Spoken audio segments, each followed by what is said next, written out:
نحمده ونصلي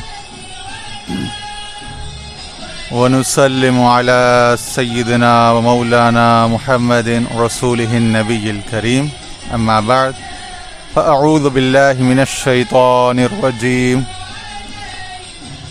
بسم الله الرحمن الرحيم.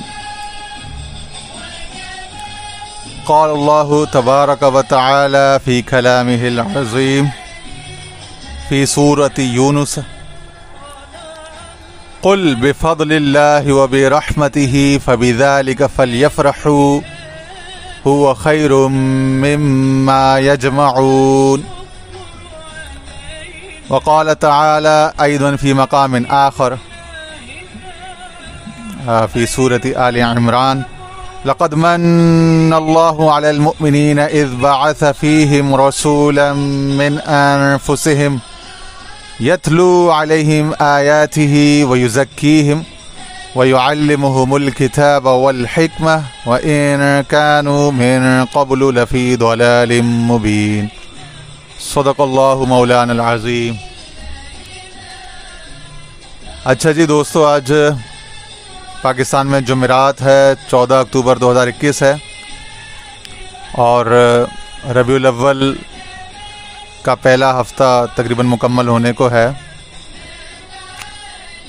ابھی کچھ دیر پہلے نظر پڑی استاد العلام الشیخ ابو الہدیٰ الیعقوبی حفظہ اللہ مدث اللہ العالی، جو دنیا بھر کے طالبان علم حدیث و سنت کے استاذ ہونے کے ساتھ ساتھ اس ناچیز کو بھی ان سے شرف تلمذ تسجیلاً اور فاصلتاً الحمدللہ حاصل ہے، بلکہ اس ناچیز کو ان سے حدیث کے سماع و قرات کی اجازت بھی الحمدللہ حاصل ہے. تو چونکہ میرے شیخ ہیں حدیث میں، سنت میں، اور دنیا بھر کے بہت سارے علماء و طلاب کے وہ شیخ ہوتے ہیں، تو ابھی ان کے طرف سے ایک اشتہار یا پمفلیٹ ایک صفحے کا عربی میں مشتمل جو انہوں نے تحریر کیا وہ آیا، جس کے ساتھ کوئی دنیا کی 6 یا 7 مختلف زبانوں میں اس کا ترجمہ بشمول انگریزی، اردو اور بنگلہ اور دیگر ہندوستانی، ہندی وغیرہ زبانوں میں آ چکا ہے. تو وہ فیس بک پہ وہ انہوں نے، ان کے ماڈریٹرز نے وہ لنک پوسٹ کیا ہے، وہ وہاں سے آپ کو مل جائے گا. جن کو نہ ملے وہ ہم سے استفسار کر لیں، انشاءاللہ ہم ان کو مہیا کر دیں گے. مگر بس خیال آیا کہ سرکار دو عالم صلی اللہ علیہ وسلم کے ولادت کا مقدس مبارک مہینہ ہو، یہ خوبصورت خوشیوں بھرا موقع ہو، تو اپنا نذرانہ عقیدت پیش کرنا جو ہے وہ ایک غلام کے اوپر فرض منصبی ہو جاتا ہے. تو اس حوالے سے اپنا وظیفہ، اپنی خدمت غلامی سگانہ، خدمت سگانہ پیش کرنے کے لیے حاضر ہوئے. شروع میں ہم نے 2 آیتیں قرآن شریف کی تلاوت کی، وہ اس کا ترجمہ مفہومہ کو سناتے ہیں. پھر اس کے بعد شیخ ابو الہدیٰ الیعقوبی سلم ربہ کا جو آج کا جو کہہ لیں کہ افتاء ہے، یا جو بھی ان کا ایک اشتہار ہے، جو تحریر ہے، جو ایک مقالہ ہے، وہ عربی میں، اور اس کی نصوص اور اس کے ساتھ میں ترجمہ مفہوم اس کا انشاءاللہ پیش کرتا ہوں. تو سورہ یونس سورت نمبر 10 ہے قرآن شریف میں، اس کی آیت نمبر 58 ہے. فرمایا اللہ تعالیٰ نے: قل بفضل اللہ وبرحمتہ فبذلک فلیفرحوا. اے محبوب صلی اللہ علیہ وسلم فرما دیجئے کہ یہ سب کچھ، یہ ساری نعمتیں، ساری کائنات کے رونقیں، رحمتیں، برکتیں، روشنیاں جو ہیں، یہ اللہ کے فضل و کرم، اس کی رحمت کے باعث ہیں، جو کہ بعثت محمدی صلی اللہ علیہ وسلم، ولادت محمدی صلی اللہ علیہ وسلم کے ذریعے تم پر ہوا. پس مسلمانوں کو چاہیے کہ اس یعنی نعمت عظمیٰ یعنی حضور صلی اللہ علیہ وسلم کے تشریف لانے پر ڈھیروں خوشیاں منائیں، اور یہ خوشیاں منانا اور حضور کی تشریف آوری کا شکر ادا کرنا، یہ اس سارے مال و دولت اور ساری نیکیاں، بھلائیاں، ثواب سے کہیں بہتر ہے جسے وہ پورے سال زندگی بھر جمع کرتے رہتے ہیں. یہ اس کا مفہوم تھا. اور دوسری آیت قرآن شریف میں سورہ آل عمران، سورت نمبر 3 ہے، اس کی آیت نمبر 164. آل عمران کی آیت 164: فرمایا لقد من اللہ علی المؤمنین اذ بعث فیہم رسولا من انفسہم یتلو علیہم، آگے الی آخر اللہ. بے شک اللہ تعالیٰ نے مسلمانوں پر بہت بڑا احسان عظیم فرمایا کہ انہی میں سے یہ عظمت والا رسول مکرم صلی اللہ علیہ وسلم بھیجا جو ان پر اس کی آیتیں تلاوت کرتا ہے، جو ان کے دلوں کا تزکیہ صاف کرتا ہے، ان کے دلوں کو باطنوں کو ہر قسم کے میل کچیل آلائشوں سے، پھر ان کو الکتاب سکھاتا ہے، پھر ان کو الحکمہ یعنی سنت اور کتاب کے جو احکام ہیں ان کی حکمتیں، ان کے معانی و علل سمجھاتا ہے. وَإِن كَانُوا مِن قَبْلُ لَفِي ضَلَالٍ مُبِينٍ. اور بے شک اس بعثت، اس ولادت سے قبل یہ سب لوگ یعنی جو بنی نوع آدم ہیں کھلی گمراہی میں تھے. یہ تو قرآن شریف کی 2 آیتیں مقدمتاً، اور اب ہم شیخ ابوالہدیٰ الیعقوبی کی آج کی جو زیر بحث جو ان کا تحریر ہے اس پہ چلتے ہیں.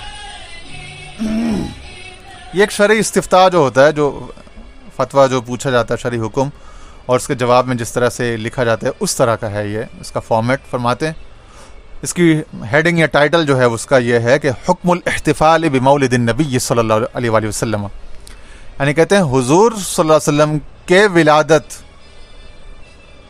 کی خوشی میں محفلیں یعنی جلسہ میلاد، محفل میلاد وغیرہ اور دیگر مولود شریف کی اور سیرت النبی کے جلسے، جلوس اور محفلیں منعقد کرنے کا شرعی حکم. ٹھیک ہے، اب شرعی حکم اس بارے میں کیا ہے وہ فرماتے ہیں الاحتفال بمولد النبی صلی اللہ علیہ وسلم طاعۃ، یا الاحتفال بمولد النبی صلی اللہ علیہ وسلم طاعہ، دونوں طرح سے پڑھ سکتے ہیں. فرمایا کہ حضور صلی اللہ علیہ وسلم کے ولادت کی خوشی کے موقع پر محفل کرنا، جلسہ کرنا، اجتماع کرنا، مجمع کرنا، یہ طاعت یعنی نیکی ہے، معروف ہے. وَهُوَ مِنَ الْمَنْدُوبَاتِ، اور یہ پسندیدہ افعال میں سے ہے.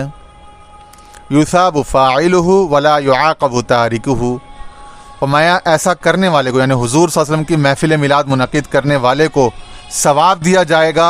وَلَا يُعَاقَبُ تَارِكُهُ، اور اگر کوئی ایسا نہ کر سکے کسی بھی وجہ سے تو اس پر کوئی مواخذہ، معاقبہ، کوئی سختی، کوئی ایسا نہیں ہے. ٹھیک ہے، کر لے تو بہت بہتر ہے، ثواب اور اجر کی باعث ہے، اور اگر نہ بھی کر سکے تو کوئی کسی واجب یا فرض کا تارک نہیں ہوا، چنانچہ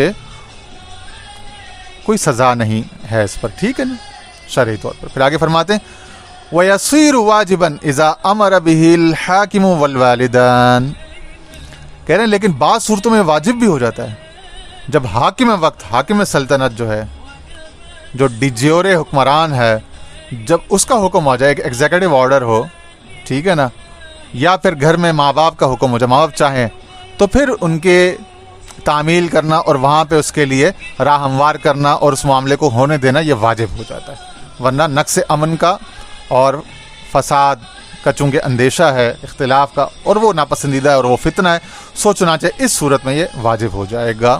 ٹھیک ہے جی.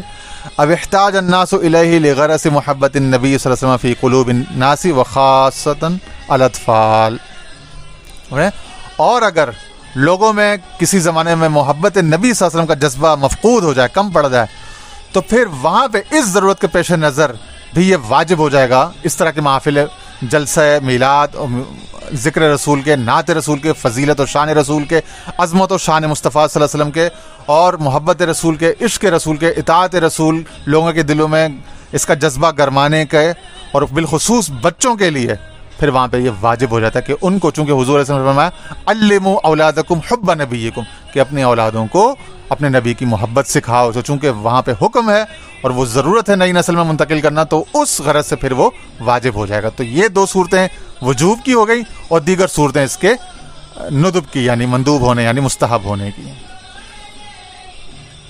اب ایک ایک کر کے سوالات جو عام طور پر پوچھے جاتے ہیں وہ لے کر آئے ہیں. وہ سوال ما هو الدلیل علی جواز تخصیص یوم مولد النبی بالتعظیم. کسی سائل نے پوچھا یا کسی کے ذہن میں یہ سوال پیدا ہو سکتا ہے کہ بھائی حضور صلی اللہ علیہ وسلم کے ولادت کے دن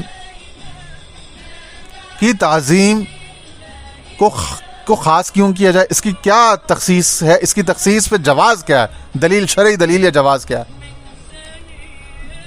اب فرماتے ہیں هو ان النبی صلی اللہ علیہ وسلم کان یعظم یوم الاثنین ویحتفی به ویخصه کل اسبوع بالصیام لأنه اليوم الذي ولد فيه. کہتے ہیں کہ سرکار دو عالم صلی اللہ علیہ وسلم کا یہ معمول تھا کہ وہ ہر ہفتے میں پیر کے دن، سوموار کے دن، چونکہ آپ صلی اللہ علیہ وسلم کی ولادت ہوئی تھی جمہور قول کے مطابق 12 ربیع الاول کو، مگر سوموار کے دن یعنی پیر کے دن، منڈے کے دن پر سب کا اتفاق ہے. تو چونکہ پیر کے دن آپ کی ولادت ہوئی تھی تو ہر 6 دن کے بعد جب پیر کا دن آتا ہر نئے ہفتے میں، تو آپ صلی اللہ علیہ وسلم اس دن کی تعظیم فرماتے، اس دن کو الگ سے اس کی اہمیت دیتے. اور کس طرح سے اس کی تعظیم کرتے کہ اس دن روزہ رکھ لیتے.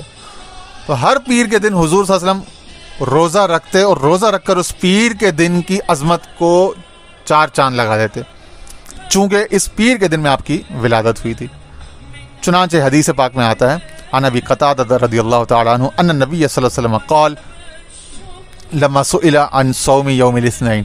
کہتے ہیں حضرت ابو قتادہ رضی اللہ عنہ سے مروی ہے کہ جب رسول کریم صلی اللہ علیہ وسلم سے پوچھا گیا کہ آپ کیوں اس طرح اہتمام کے ساتھ ہر ہفتے میں منڈے کے دن، سوموار یعنی پیر کے روز آپ روزہ کیوں رکھتے ہیں، تو آپ صلی اللہ علیہ وسلم کا انہیں ارشاد فرمایا ذاک یوم ولدت فیہ ویوم بعثت او انزل علی فیہ اخرجہ مسلم. صحیح مسلم کی حدیث صحیح ہے. فرمایا کہ آپ صلی اللہ علیہ وسلم کا جواب یہ تھا کہ میں پیر کے دن روزہ اس لیے رکھتا ہوں کہ اس دن میری ولادت ہوئی، میرا میلاد ہوا. وَيَوْمٌ بُعِثْتُ أَوْ أُنزِلَ عَلَيَّ فِيهِ، اور یہی وہ دن تھا جس پر مجھ پر بعثت کا اجرا ہوا، یعنی نبوت کا اعلان کا مجھے حکم ہوا. او انزل علیہ فیہ، یا جس دن مجھ پر قرآن نازل ہونا شروع ہوا، یعنی جب پہلی وحی آئی، پہلی دفعہ بعثت کا اعلان اور اظہار ہوا، وہ دن بھی آپ فرماتے ہیں کہ وہ پیر کا دن تھا. اور یہی دن چونکہ میری ولادت کی تھا، اس وجہ سے میں اس دن کی خصوصی تعظیم کرتا ہوں. اور قرآن شریف میں 2 آیات سورہ مریم میں ایسی ہیں جو ہم آپ کو الگ سے پڑھ کے سنا دیتے ہیں. جی ہاں، سورہ مریم کی آیت نمبر 15 اور آیت نمبر 33. آیت نمبر 15 میں حضرت یحییٰ علیہ السلام کے بارے میں اللہ تعالیٰ فرما رہے ہیں وَسَلَامٌ عَلَيْهِ يَوْمَ وُلِدَ، اور سلام ہو اس پر، یعنی یحییٰ پر جس دن وہ پیدا ہوا. تو نبی کے پیدائش کے دن پر سلام پیش کرنا، اس کو الگ سے تعظیم عظمت دینا، یہ اللہ تعالیٰ کی بھی سنت ہے قرآن کے حکم سے. سب فرمایا وَيَوْمَ يَمُوتُ، اور جس دن یحییٰ کا انتقال ہوگا یعنی اس کا یوم وصال. وَيَوْمَ يُبْعَثُ حَيًّا، اور جس دن وہ دوبارہ زندہ اٹھائے گا. ان تینوں دنوں کو خاص کر دیا، حالانکہ باقی یحییٰ علیہ السلام کے دن کے تو ہزاروں لاکھوں دن ہیں، لیکن خصوصیت کے ساتھ ان تینوں دنوں میں ان پر سلام بھیجا. تو ان جو ایسے خاص مواقع، ایسے خاص ایام جب آئیں تو ان میں مومنین جو ہے اگر صلاۃ السلام کی محفل منعقد کرتے ہیں تو عین تعمیل ارشاد باری تعالیٰ، تعمیل حکم الہی، تعمیل حکم قرآنی ہوگا.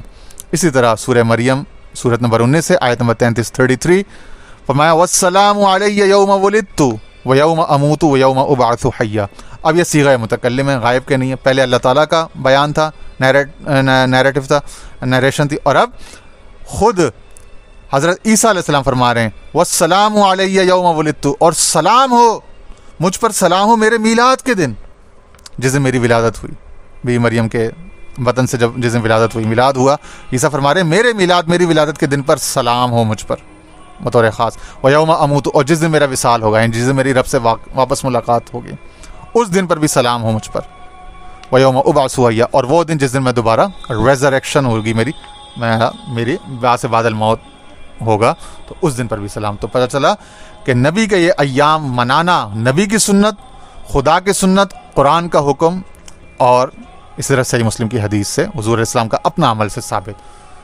اب وہ فرماتے ہیں شیخ ابو الہدیٰ الیعقوبی وَهَذَا دَلِيلٌ قَاطِعٌ عَلَىٰ أَنَّ تَعْظِيمَ يَوْمِ الْمَوْلِدِ لَهُ أَصْلٌ صَحِيحٌ. فرمایا یہ دلیل قاطع ہے، irrefutable ایویڈنس ہے قرآن اور سنہ وائز کہ نبی کی میلاد، حضور صلی اللہ علیہ وسلم کے ولادت کا دن کی تعظیم کی گئی حدیث اور سنت میں صحیح اصل موجود ہے، صحیح دلیل اس کی موجود ہے. اس پر یہ دلیل قاطع ہو گئی، یہ صحیح مسلم کی حدیث حضرت ابو قتادہ کی روایت جیسا کہ آپ کے سامنے سنائی گئی. آگے فرماتے ہیں وَأَنَّهُ مَنْدُوبٌ بِذَاتِهِ، فرماتے ہیں اور اگر اس سے ہٹ کے بھی دیکھا گیا تو یہ اپنے آپ میں یہ پسندیدہ عمل ہے، اس میں کوئی بھی کراہت، کوئی بھی ایسا آبجیکشن، پریشانی کی، اعتراض کی بات ہی نہیں کہیں سے بھی کسی طرح. ٹھیک ہے. آگے فرماتے ہیں وَالْاجْتِمَاعُ لَهُ مَنْدُوبٌ ثَانٍ لَمَّا يَقُودُ إِلَيْهِ مِنْ تَعْظِيمِ النَّبِيِّ صلی اللہ علیہ وسلم وَتَشْوِيقِ النَّاسِ إِلَيْهِ وَالْحَثِّ عَلَى مَحَبَّتِهِ وَاتِّبَاعِ سُنَّتِهِ وَالتَّخَلُّقِ بِأَخْلَاقِهِ الْكَرِيمَةِ صلی اللہ علیہ وسلم. فرماتے ہیں اس کا مندوب ہونا تو ثانی ہے. ٹھیک ہے.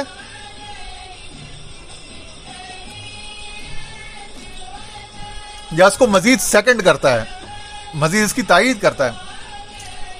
اور بلکہ وہ کہتے ہیں کہ اصل تو یہ ہے کہ حضور صلی اللہ علیہ وسلم کی تعظیم اور حضور اسلام کی طرف لوگوں کی تشویق، یعنی لوگوں کو شوق دلانا، رغبت دلانا، اور لوگوں کو حضور اسلام کی محبت اور اتباع سنت پر ان کو ابھارنا، اور ان کے اخلاق کلیمہ اور ان کی سنت مطہرہ، سیرت مطہرہ کا درس دینا، اس کا بیان کرنا، یہ تو بدرجہ اولا جو ہے، یہ مطلب فرض و واجب و سنت و سب کچھ ہے، ہر لحاظ سے نہ صرف ثابت ہے بلکہ اولا و افضل ہے. ٹھیک ہے جی. ہر لحاظ سے پسندیدہ، ریکمینڈڈ اور ٹوٹلی ویلیڈیٹڈ، آتھورائزڈ، آرڈینڈ ہے. آگے پھر دوسرا سوال ہے. سوال ماذا يتضمن الاحتفال بالمولد النبی صلی اللہ علیہ وسلم. کہہ رہے ہیں کہ چلیں ٹھیک ہے، مان لیا کہ جائز ہے، سنت ہے، بعض صورتوں میں واجب ہے، ٹھیک ہے نا، اور اس حکم میں کہ مخلوق کو امت مسلمہ کو شوق دلانے اور ان کے دل میں حب نبی، اتباع و تعظیم نبی صلی اللہ علیہ وسلم کا جذبہ پیدا کرنے کے لیے تو فرض و واجب ہے. تو اب یہ بتائیے کہ اگر یہ مولد نبی یا میلاد النبی صلی اللہ علیہ وسلم کا جلسہ محفل کی جاتی ہے تو اس میں اس کے اجزاء کیا ہونے چاہیے، اجزاء ترکیبی، کن معاملات پر وہ متضمن یا مشتمل ہونا چاہیے. اب فرما رہے یشتمل الاحتفال بالمولد النبی على جملة من فضائل الاعمال التي ورد الحث عليها في الكتاب والسنة هي تلاوة القرآن وذكر الله تعالى والصلاة على النبي صلى الله عليه وسلم وتعلم سيرته المطهرة وبيان شمائله وفضائله والاستماع للقصائد في مدحه صلى الله عليه وسلم وإظهار الفرح به وكل ذلك من الطاعات التي يثاب فاعلها. کہہ رہے ہیں حضور صلی اللہ علیہ وسلم کے ولادت کی خوشی کی جو محفل یا اجتماعات ہیں وہ کن اجزاء پر مشتمل ہونے چاہیے. کہہ رہے ہیں وہ تمام اعمال جن کی فضائل، جن کی فضیلتیں حدیث میں یا قرآن میں وارد ہوئی کتاب و سنت، اور وہ سبب، اور بالخصوص وہ کون کون سے اعمال کہ ان محفلوں میں قرآن کریم کی تلاوت کی جائے، اللہ کا ذکر کیا جائے، نبی کریم صلی اللہ علیہ وسلم پر درود و سلام بھیجا، خوب پڑھا جائے، آپ صلی اللہ علیہ وسلم کی سیرت مطہرہ بتلائی، سکھائی جائے، بیان کی جائے، آپ صلی اللہ علیہ وسلم کے شمائل اور فضائل اور خصائل کا بیان ہو، اور آپ کی شان میں قصیدے اور مدحیہ کلام، جو نعتیہ کلام، وہ سنے جائیں، وَإِظْهَارُ الْفَرْحِ، اور آپ صلی اللہ علیہ وسلم کی ولادت اور آپ کی ہم میں موجودگی اور ہم پر آپ کا ہم میں تشریف لانا اور ہمیں قرآن دینا، ہمیں سنت دینا، ہمیں دین دینا، ہمیں اسلام ہدایت دینا، اس پر اظہار فرحت، خوشی، مسرت، اور وہ تمام نیکی طاعت کے کام جن کو کرنے سے کرنے والے کو ثواب ملتا ہے، وہ تمام جائز ہیں، کیے جانے چاہیے.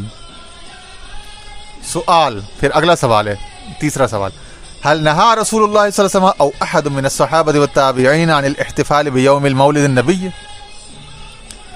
فرماتے ہیں کیا رسول اللہ صلی اللہ علیہ وسلم یا ان کے صحابہ میں سے کسی ایک نے بھی یا تابعین نے میلاد النبی یعنی نبی کریم صلی اللہ علیہ وسلم کے ولادت کی خوشی کی محفلیں اور اجتماعات کرنے کو منع کیا، یعنی اس کو حرام یا یعنی کہ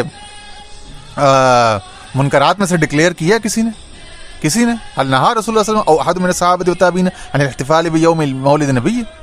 اب اس کا جواب دے رہے ہیں، فرما رہے ہیں لیس ثم ای حدیث ینہى عن الاحتفال بالمولد النبی ولم يرد عن ای صحابی او تابعی انہ نہى عنہ.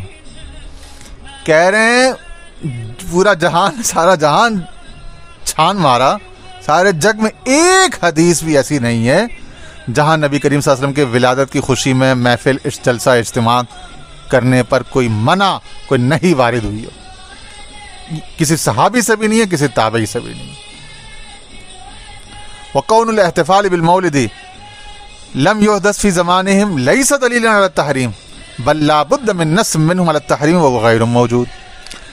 کہہ رہے ہیں اور یہ بات اگر کوئی یہ لیم ایکسکیوز یہ لولی لنگڑی بات اٹھا کے لے آئے نا کہ بھائی ان کے زمانے میں صحابہ کرام و تابعین کے زمانے میں اس طرح جو مروجہ شکل میں حضور صلی اللہ علیہ وسلم کی ولادت کی خوشی کی محفلیں اجتماعات نہیں ہوتے تھے، اگر کوئی یہ کہے کہ سلف کے دور میں یا قرن اول میں نہیں ہوتے تھے جیسا کہ آج کل فضول لوگ کہتے ہیں، تو کہہ رہے ہیں اگر وہ یہ کہتے ہیں نا تو یہ اس کے تحریم پر یعنی اس کے حرام ہونے پر دلیل ہے ہی نہیں. یہ بات یہ ایبسولوٹلی ایبسرڈ ہے، آرگومنٹ ہی نہیں ہے، بیس لیس. کیونکہ شریعت میں، سنت میں، حدیث میں، فقہ میں، اصول دین میں تحریم یعنی کسی شے کے حرام ہونے پر کسی زمانے میں عمل نہ ہونا دلیل نہیں ہوتا، بلکہ اس پہ نص قطعی جاری ہوتی ہے جو حرمت جو کہے کہ یہ شے حرام ہے. بل لا بد من نص منهم علی التحریم وهو غیر موجود.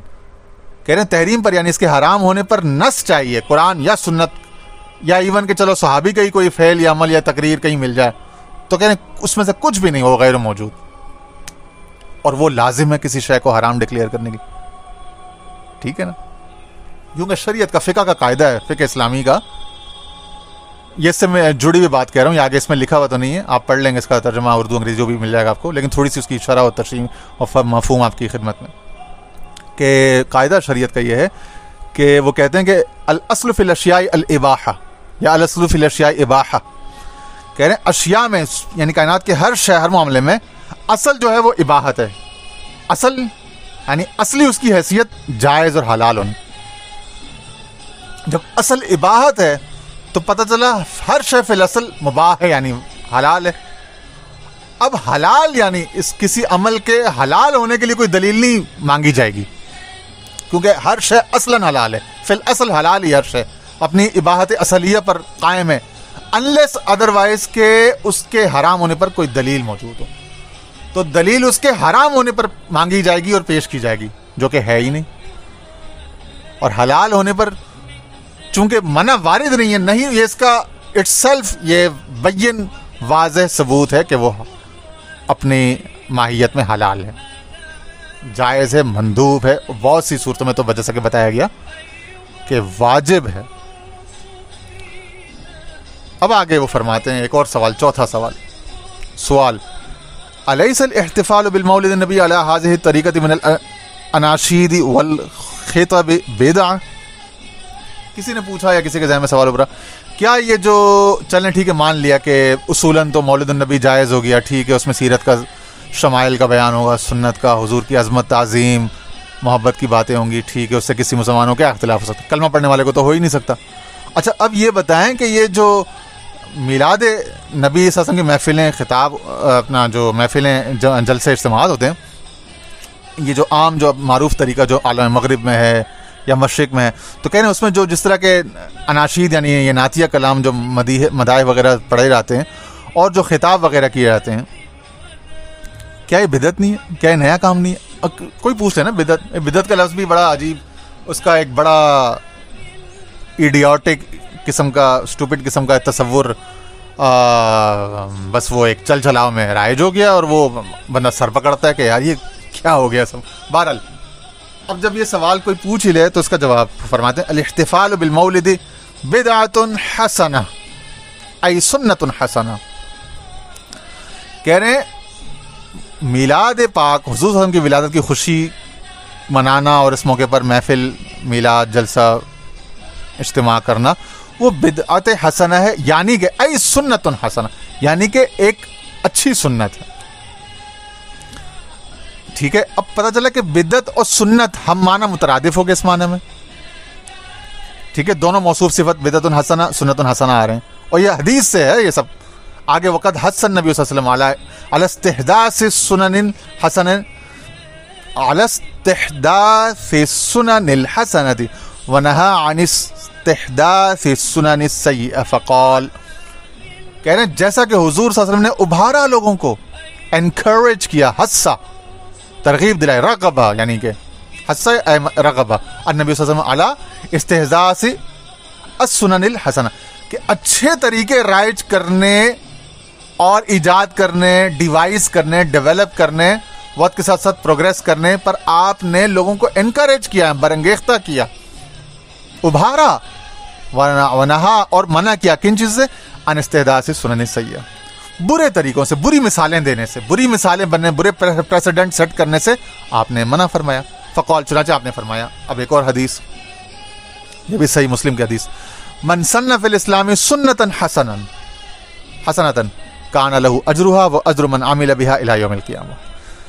جس نے ہمارے اسلام میں کوئی نیا طریقہ ایجاد کیا، من سن فی الاسلام سنتا حسنہ، سننا طریقوں کو بھی کہتے ہیں، ٹھیک ہے، کوئی نیا رستہ، کوئی نیا طریقہ ڈسکور کیا، ایکسپلور کیا، ایجاد کیا، لے کر آیا، رہنمائی کی اس طرف، کان لہ اجرھا واجر من عمل بها الی یوم، اس شخص کے لیے جس نے یہ سنت کر، نئی رستہ، نئی سنت وضع کی، کوئی اسلام میں کوئی نیا رستہ، کوئی نئی سنت قائم کی، بتائی لوگوں کو، اس کے لیے اجر ہے قیامت کے دن، اور ان لوگوں کے لیے جنہوں نے اس پر عمل کیا، اس اچھی بات پر، اس اچھی شے کو فالو کیا. وَمَن سَنَّ فِي الْإِسْلَامِ سُنَّةً سَيِّئَةً كَانَ عَلَيْهِ وِزْرُهَا وَوِزْرُ مَنْ عَمِلَ بِهَا إِلَى يَوْمِ الْقِيَامَةِ. اخرجہ مسلم، امام مسلم کی صحیح حدیث ہے، صحیح. اور جس نے اسلام میں کوئی بری روایت، کوئی بری شے کی، بری طریقے کی بنیاد ڈالی، بری سنت، سنتاً سیئہ، یعنی بری سے پتہ چلا کہ سنت بھی حسنہ اور سیئہ ہو سکتی ہے. سنت کا لفظ کتنا آپ لوگ سمجھتے ہیں نا، لیکن وہ سنت نبی جو ہے وہ ایک الگ تصور ہے، اور سنتاً جب وہ مطلق لیا جائے گا تو وہ ایک الگ تصور ہوگا، پوری مخلوق کے لیے عام ہوگا، ٹھیک ہے نا. اسی طرح بدعت بھی کہیں عام ہوگا، کہیں خاص ہوگا. تو یہ عام، خاص، مطلق، مقید، ناسخ، منسوخ، حقیقت، مجاز، اور اسباب ورود الحدیث، سنت میں، حدیث میں، اور اسباب نزول القرآن یا شان نزول قرآن میں، یہ 5-6 ایسے معاملات ہیں جن کا اعتبار کیا جاتا ہے نص کو انٹرپریٹ کرنے کے لیے، اس کی تعبیر کرنے میں. اس کے بغیر جو شخص کرے گا وہ لٹ گمائے گا، اور اس کو آپ ریجیکٹ کر سکتے ہیں آسانی سے. چنانچہ ٹھیک ہے، یہ تو ہو گیا کہ اچھا طریقہ وضع کرنا اور بری مثال قائم کرنا، اس پر اجر ہے، اور اس کے فالو کرنے والوں پر بھی اجر، اور بری شے لانے والوں اور برا رستہ بتلانے والوں، برا رستے پر چلنے والوں اور برے رستے کی طرف لوگوں کو رغبت دلانے والوں کو پر خود اپنے برے عمل کا بوجھ بھی ہوگا، اور جو لوگ ان کو فالو کریں گے اس کا بوجھ بھی قیامت کے دن پر. والسنۃ ہی الطریقۃ المتبعہ وتکون حسنۃ اذا کان لها اصل فی الدین ومثال البدعۃ الحسنہ. جمع سیدنا عمر للناس علی صلاۃ التراویح خلف امام مع ان النبی صلی اللہ علیہ وسلم لم یفعلہ. کہہ رہے ہیں، اور سنت کیا ہے؟ سنت لغتاً، سنت عربی زبان میں کیا ہے؟ الطریقۃ المتبع، وہ رستہ جس کو پکڑا جائے، جس کو فالو کیا جائے، جس پر چلا جائے، جس کی پیروی کی جائے. تو کوئی بھی رستہ جس پر لوگ چلیں گے وہ سنت کہلائے گا. اب کوئی بھی شخص کسی بھی زمانے میں کوئی نیا رستہ ایسا بناتا ہے جس پر لوگ چلنے لگتے ہیں، اگر وہ اچھا ہے تو سنت حسنہ ہو گیا، جس کے حدیث میں ذکر آیا تھا، تو اس پر چلنے والے اور اس پر چلانے والے سب کو ثواب و اجر ملے گا. اور اگر وہ طریقہ چلنے والا، کوئی نیا بات، کوئی نیا طریقہ، کوئی نئی روایت کسی نے اس کی بنیاد رکھی غلط، ٹھیک ہے نا، تو وہی سنت سیئہ ہو گئی، اور وہی غلط طریقہ ہو گیا، وہی اس کے لیے بوجھ بن گیا، اس کے چلنے والوں کے لیے بھی. ٹھیک ہے، آگے فرمایا طریقۃ المتبع، یعنی وہ ایسے راستے جن پر چلا جاتا ہے، وتکون حسنۃ اذا کان لها اصل فی الدین. اور فرمایا یہ طریقہ حسنہ ہو سکتا ہے، ایک تو سنت سے، حدیث سے ثابت ہو گیا جو پیچھے آئی تھی، اور ویسے بھی وہ اچھا ہوگا. کب وہ خوبصورت اچھا ہوگا؟ جب اذا کان لها اصل فی الدین، جب اس کے لیے دین میں کوئی اصل موجود ہو، قرآن میں، سنت میں، صحابہ کے عمل میں کوئی اس کی بنیاد موجود ہو.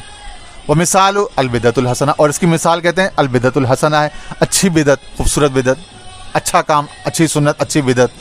البدعۃ الحسنہ یا سنت الحسنہ ایک ہی معنی ہے. کہہ رہے ہیں کون سی البدعۃ الحسنہ؟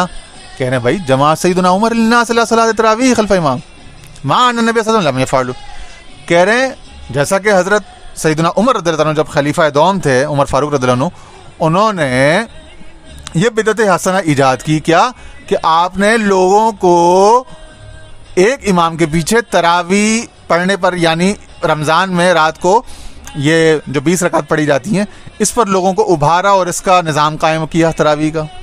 ماں نبی صلی اللہ علیہ وسلم کہ حالانکہ حضور صلی اللہ علیہ وسلم نے اپنی زندگی میں ایسا نہیں کیا تھا. آپ نے تراویح اس طرح سے لوگوں کے لیے لازم نہیں کی تھی کہ اس کو مطلب معمول بنا لیں اور لوگ آ کے پڑھنے لگے.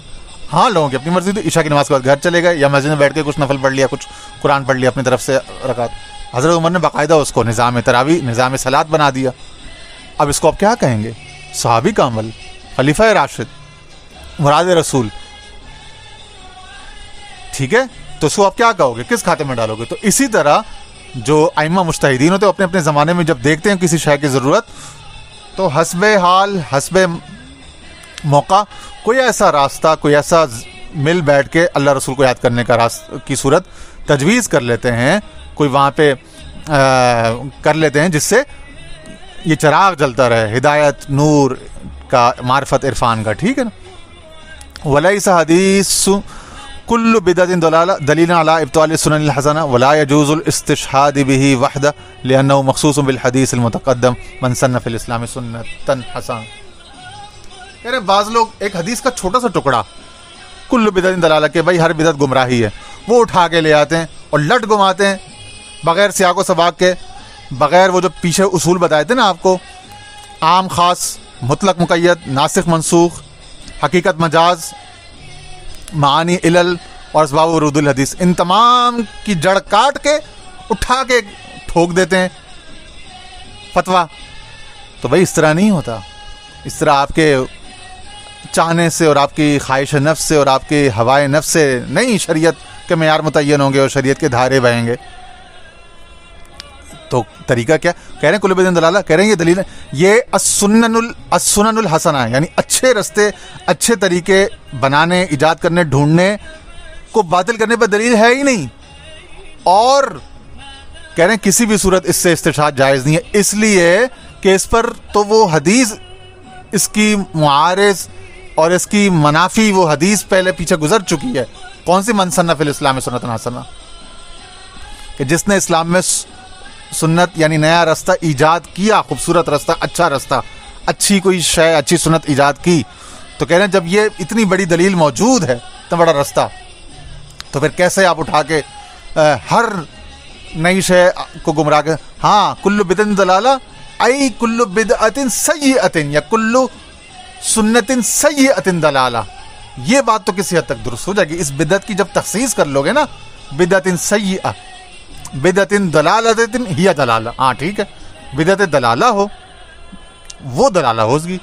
لیکن اگر حضرت عمر کا جو فعل تھا وہ تمام ائمہ مذاہب اربعہ نے قبول کیا, اس کے بعد تمام ائمہ مجتہدین, فقہا, صوفیاء, متکلمین نے, سب نے, تو اس طرح بے شمار. اور حضرت عمر کی تو زندگی بھری بڑی ہزاروں مثالیں ہیں. اس پر مولانا تقی امینی کی ایک پوری ایک کتاب ہے اجتہاد کے اوپر, جس میں حضرت عمر سے سینکڑوں مثالیں دی گئی ہیں, اور دیگر لوگوں نے, محققین نے بھی.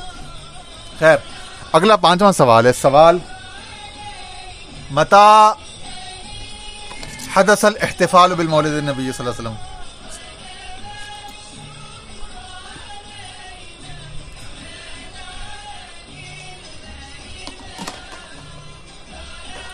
ایک اور عامیانہ سا سوال ہے, مگر زبان زد عام ہے, لوگ پوچھ لیتے ہیں, اور ویسے تاریخی کانٹیکسٹ میں کسی کے ذہن میں ابھر بھی سکتا ہے کہ بھائی یہ معاملہ شروع کب سے ہوا. نبی کریم صلی اللہ علیہ وسلم کے میلاد کی خوشی کی محفلیں, محافل میلاد, محافل عظمت مصطفیٰ صلی اللہ علیہ وسلم, ٹھیک ہے نا, جلسہ ہائے میلاد النبی صلی اللہ علیہ وسلم, یہ شروع کب سے ہوا, کس زمانے سے؟ اب وہ فرما رہے ہیں ظہر الاحتفال بالمولد النبی فی القرن السادس الہجری علی ید اہل السنت والجماعت فی الموصل بعہد سلطان نور الدین زنگی الذی حارب الصلیبیین واشتغل باحیاء السنت واماطۃ البدع. کہہ رہے ہیں میلاد النبی صلی اللہ علیہ وسلم کے محفلوں کا تو ایگزیکٹ پیچھے ڈھونڈنا مشکل بھی ہے, یہ کا دکا, یعنی یہ یعنی کہ متفرق اور یہ پھیلے ہوئے معنی میں تو بہت شروع سے تھی, لیکن باقاعدہ یعنی ریاستی سطح پر, کلچرل سطح پر, شہروں, ملکوں اور بڑے علماء کو بلانے, اس طرح سے یعنی کہ بڑی یعنی گرینڈ قسم کی محافل جو باقاعدہ الگ سے ایک محفل الگ ہی نظر آئے میلاد النبی کی, تو اس قسم کی جو ڈیڈیکیٹڈ اسپیشلائزڈ محافل میلاد النبی صلی اللہ علیہ وسلم میں, یہ 6 صدی ہجری میں اہل سنت والجماعت کے ہاتھوں شروع ہوئی. موصل شہر میں, عراق کا جو موصل تھا نا, وہاں پہ سلطان نور الدین زنگی جو تھا, جس نے صلیبیوں کے خلاف جنگیں لڑیں, جہاد کی ہے, جس کے دور میں فتوحات بھی ہوئیں, اور وہ شخص جس کی زندگی سنت کے احیاء میں، حضور صلی اللہ علیہ وسلم کی سنت کو زندہ کرنے میں اور بدعت کو قطع اور قتل کرنے میں، بدعت کے موت پر میں گزری، اس شخص کے ہاتھوں اہل سنت کے علماء اور زعماء نے یہ معاملہ حضور صلی اللہ علیہ وسلم کے عشق و محبت کی ڈوزیجز خود کو اور اپنے آڈینسز کو دینے کے لیے شروع کیا. وقت اجمع العلماء عند ظہور المولد علی جوازہ، اور کہہ رہے ہیں تمام امت کے کثیر علماء کا اجماع ہے اس طرح سے مولد نبی صلی اللہ علیہ وسلم کے جواز پر. وَإِجْمَاعُ الْمُجْتَهِدِينَ عَلَى مَسْأَلَةٍ حُجَّةٌ يُوجِبُ الْعَمَلَ بِهَا وَيَقْطَعُ الْخِلَافَ فِيهَا.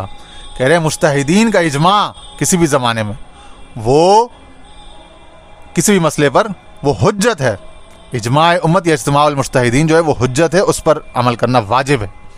اس پر قرآن کی ایک دلیل بھی ہے، وہ آیت کسی موقع پہ ہم پڑھ دیں گے کہ مطلب جس نے وَمَن يَتَوَلَّ، کہ جس نے مسلمانوں کے جو ایک جمہور متفقہ رائے ہے اس سے ہٹ کے کوئی رستہ اپنایا تو وہ ٹھیک ہے نا. وہ ایک آیت ہے، وہ کسی مسئلے موقع پہ لے آئیں گے، ابھی ضرورت اس کی نہیں ہے. بس ایک بنیادی اصول پڑھا دیا کہ اجماع مجتہدین جو ہے وہ کسی بھی مسئلے پر وہ حجت ہے. ٹھیک ہے، یہ شریعت کا قاعدہ ہے. یوجب العمل بہا، اس پر عمل واجب ہے مقلدین اور لوگوں کے لیے. وَيَقْطَعُ الْخِلَافَ فِيهَا، چنانچہ وَيُقْطَعُ الْخِلَافُ فِيهَا دونوں طرح سے کہتے ہیں. اور اس میں جھگڑا کرنا، اختلاف کرنا وہ منع کیا گیا ہے اور اس کی دلیل قطع کر دی گئی. سوال، اب آخری سوال، هل افتى احد من ائمة الاسلام بجواز الاحتفال بالمولد النبی؟